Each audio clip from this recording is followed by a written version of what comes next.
All right, welcome into Prize Picks on 5 here on the 5 Reasons YouTube channel. The thing we tell you all the time is make sure you're using the code 5. This is our official fantasy sponsor, but you only get the bonus if you sign up and deposit with the code 5. They will match your deposit up to $100. You don't need to put down $100, but if you want $100 extra to play, I would recommend it. You can put down $20 and get $20. You don't need to play it all at once. You can play other sports. But today we're going to focus on the NFL. And some of what we're going to do here a lot on Prize Picks on 5 is we're just going to break down specific matchups because we know that people tend to gravitate towards the quarterbacks, the players that they know, and sort of the glamour matchups. And in game one between the Dolphins and the New England Patriots, I've got David Eversole with me. You can follow him at David W. Eversole. We know that the Dolphins are about a 4-point favorite right now at home. But the big matchup, of course, is the former Alabama quarterbacks. One of whom seems to get a lot of love and one of whom can throw 51-yard completions and still gets a lot of hate. So this is one of those, as we look at the numbers here, Dave, where it may be an opportunity to kind of pick against the criticism here a little bit because there's more love for Mac Jones than there is for Tua for whatever reason. But also, I think the game dynamic fits in here. And let's go over the numbers. Right now, just the yardage numbers are up. There are other numbers that may go up as we go forward. But right now, it's 230.5 yards for Mac Jones and 220.5 for Tua. What's interesting about this, David, is I believe Tua is the better player. I believe the Dolphins will win the game. But one of the reasons that makes me nervous is I have a feeling the Dolphins are going to win this game handily, and maybe Tua won't need to throw as much. And this is one of kind of the quirks of Prize Picks. Yeah, and I think that a lot of the talk around Mac Jones has been overblown, whether you look at just the national media and the comparisons to Tua are all negative. So this seems like a game where the Dolphins defense, I think, is really going to dictate everything at home. And Mac Jones is very volatile in terms of his production. I mean, you could see him go for, less than 50 yards in a game passing, or you could go for 250. You just really never know with him. I think the Dolphins will match up well with him. So in the first game at home in September heat, I like him actually to go under against the Dolphins. And I think Tua has a good showing and maybe would be actually a lean over. I think he's going to want to prove something in week one. And they might just want to air it out, especially against Belichick at home in that season opener. I think there might be some statements. I feel like McDaniel is a statement guy. Yes. And his bag runs deep.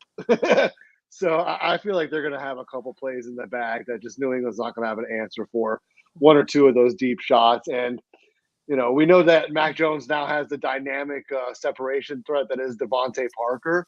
So, we do have to watch that matchup. Will be interesting to see how at least Miami through the first him. series until Devontae's on IR. But see, this is kind of a counterplay because I think you and I are both in agreement that the Dolphins are going to win this game, that their defense will dictate this game, that Mac Jones is overrated.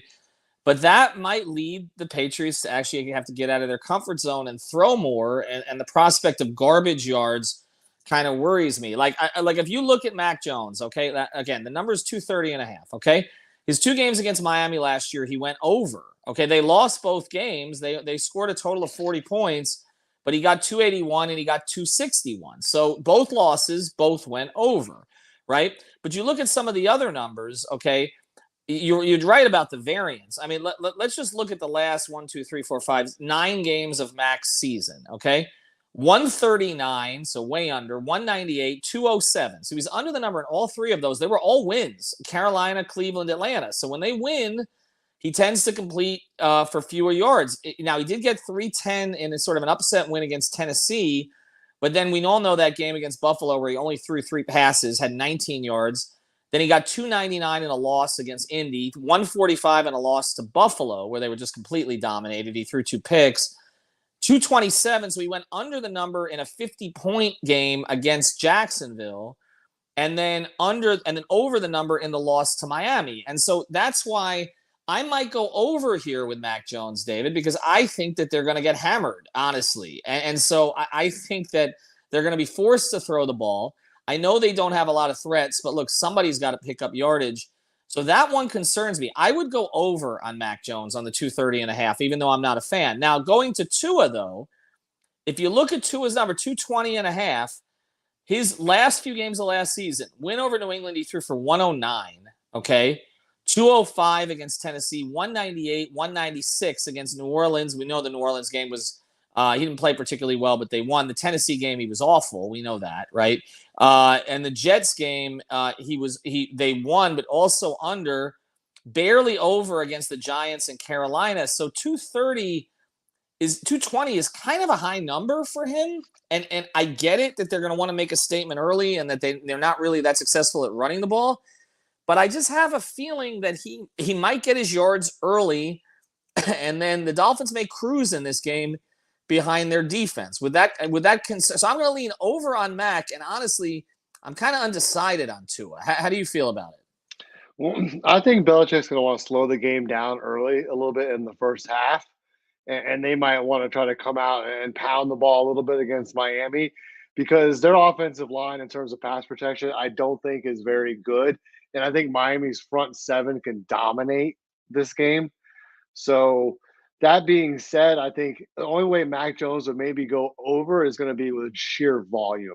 He's going to need 35 plus attempts, I think, to go over because they're not going to give him anything over the top at all against this secondary with Holland back there, with Howard back there. Hopefully, Jones is ready to go in week one. So I just don't think they have the speed to really take the top off of Miami's defense, really at many levels at all, even in the intermediary stuff.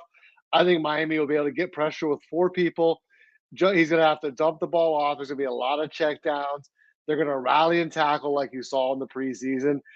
I just don't think, even if they are behind, I just don't see him getting the volume to exceed that number unless he really hits a couple of big plays, which is to be determined. All right, so you and I are going against each other this way because I'm kind of going with the counter philosophy, and you're going with more of the conventional wisdom. But either way you want to play it, use the code FIVE, FIVE, get your initial deposit matched up to $100. We're going to get into the receivers and running backs in this game as we go forward, but I will tell you right now, take a look at Tyreek Hill on the board because I think he's going to kill that number. I think it's 67.5 receiving yards. Yeah, I mean, that's 69.5. Yeah, I would jump on that right now. I'm a little surprised with the way he played in the practice and then what he showed in that last preseason game. Shoot, he almost got that in one play, right? Mm-hmm. Like I would go over on 69.5, but we'll talk about that another time. All right, in more depth. All right, use that code. The big unknown too, obviously. Well, Waddle's at 50-something, isn't he? 55.5, but just in terms of, obviously he's been out of practice a little bit. So it's interesting to watch him leading up to that game to see if that number moves at all and how healthy he is. But I don't see him being fine. That might be a steal at 55.5. If he's 100%, that could be another one to jump on as well. Yeah, I mean, even if we're talking about Tua at, say, 220, which I'm saying I'm a little bit iffy on, just those two numbers combined are about 120. So, I mean, you're only talking – You figure those two guys are going to take up the most of his yardage, right? Especially with the way Gesicki's been in training camp. So, I mean, even with some throws to the backs, and even if you get the rookie Eazy involved and maybe even Cedric Wilson, I still think the lion's share of this is going to go to Hill and Waddle. I would play both of those guys over, depending on Waddle's health, which we're anticipating he's going to be fine this week. Use the code FIVE, FIVE, get your initial deposit matched up to $100.